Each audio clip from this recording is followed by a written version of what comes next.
Hi there, lovings. I think I would just have to talk to you because you have been kind of pressuring me to change this world into a paradise as an order from your mind. Things are not that simple, okay? Otherwise, Buddha would have done that. Jesus would have done that. And there would be no need for me to try all my best to change people. You see, before coming into this world, or whatever world, the souls have aspired to become more perfect, greater, somehow, because this is something newly created by Maya and the team. Like the fallen angel, for example, he likes to go against God to prove that he's better. Now, after creating this world, he invited the souls to come down, promising them that they will be greater than what they have been. And the souls also are innocent. Then wanted to prove that they can be better or something new, like an adventure. So they volunteered to come down. And of course, if you want to be greater, you have to go through tests and examinations. Remember the story about Lord Mahavira when he was still practicing his meditation to get more enlightened?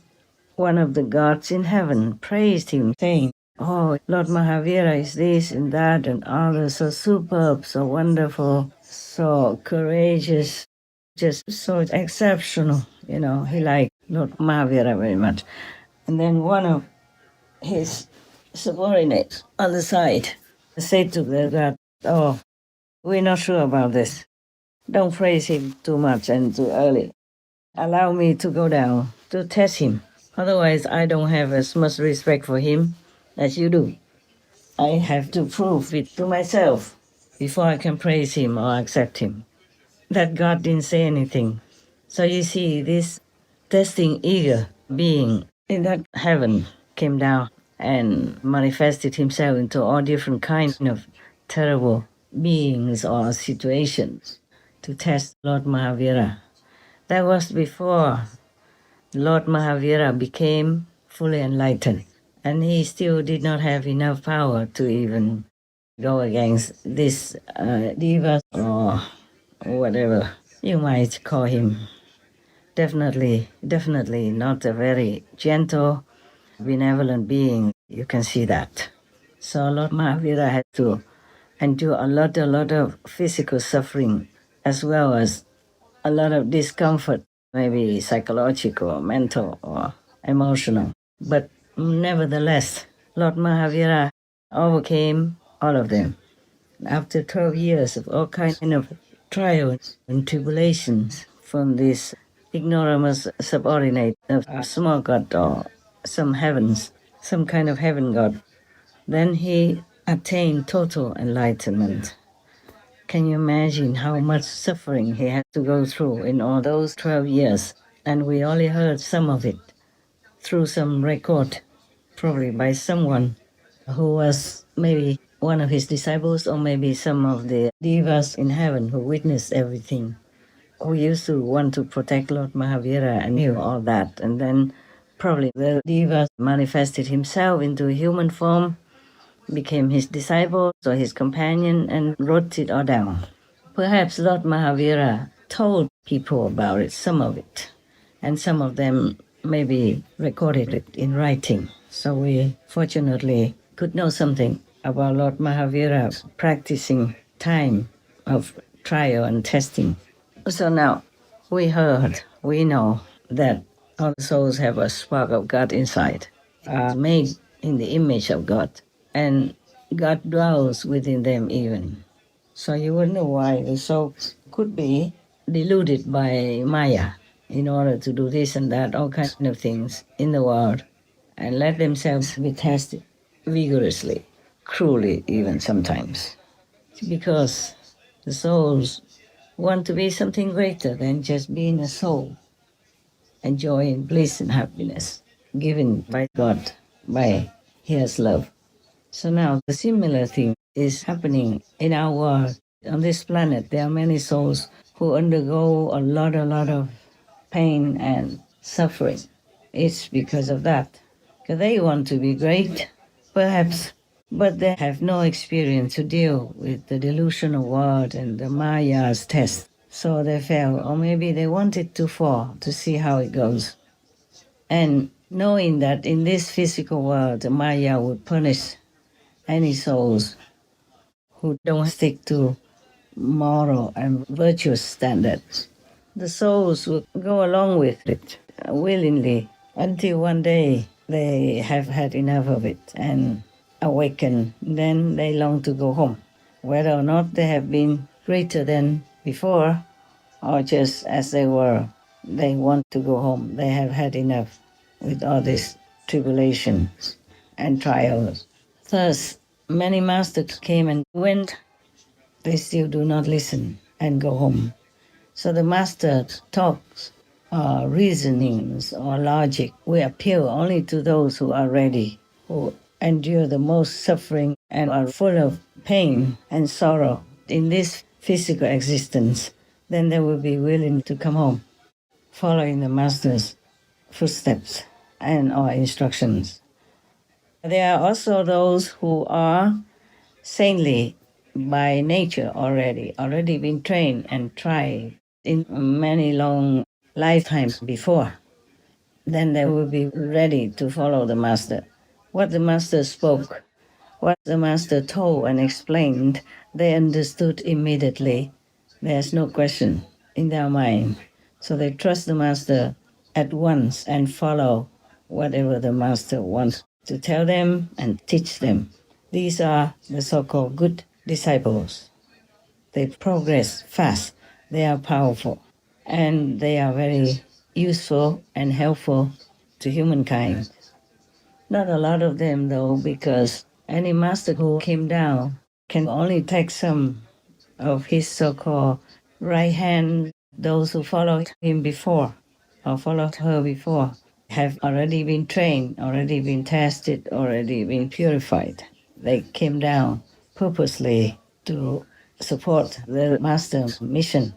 These are already kind of saints and sages, or have studied with the master, been disciples many lifetimes before, already liberated, but came down to earth on purpose, just to support their master.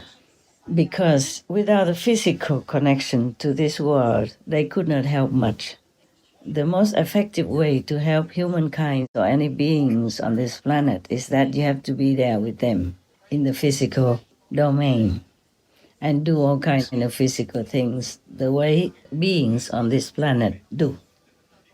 Also, in order to understand their suffering, okay? Because if they're not suffering together with the humans, then it's very difficult for them to understand human suffering and pain. It's easy to say, okay, you can look and you see, but how many people can you look at? How much suffering can you see? It's not like you can go to all the houses and check out who's suffering, who's not, and what's the number of suffering beings. Because if you don't see it, you don't experience it yourself, it's very difficult to know. It's like a rich man, it's difficult for him to understand the difficulty and the hardship of the homeless person on the street in winter even, without food, without drink, without sufficient clothing, and without a place to protect himself from the elements. That's why most people, even though they want to do good, they just say, oh, I do good. I love animals. They eat the animal people, not thinking twice. They say, oh, I love people. I like to help poor people. But how many of them really go out of their way to help poor people? Or to give food to the food bank even? Or to give a homeless person a shelter, even as simple as his garden shed or maybe a garage? You see? It's so easy to say it, but difficult to understand. Just like when they were in heaven, they promised God that they can do anything, and do anything to help humans. They will be good, they will be kind, they will be benevolent, all this and that and others. But when they came down to earth, facing situations like other humans have to face daily, then they would not always use the right judgment. They would not be able to react in the righteous way or in the correct way. Because before they go down to this physical domain, they have to take on this instrument called the mind. Yeah, and then when they are in the physical body, they have to take another called the brain, which no one needs in the higher level.